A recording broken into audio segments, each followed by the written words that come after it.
It's Dallas Henry at Henry Sales, Highmore, South Dakota. We're selling my personal 1988 John Deere 4450. I've owned this tractor for 13 years.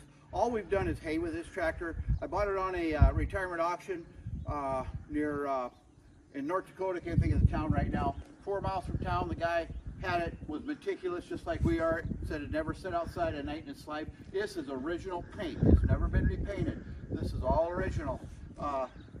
It's never set out a night in its life till a few years ago when I got divorced. But anyway, when I bought it, I had every fluid changed, every belt, every hose, every heater hose. We ran the rack, had 156 horse in the dyno. We keep everything up.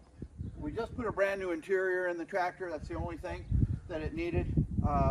2 years ago, we put brand new the 14L16-1 tires on and rims, which really improved the ride. It's all original. It does not use any oil. We just are not haying anymore. We're doing too much other stuff, and we're selling it. So it'll be selling March 12th on auction time.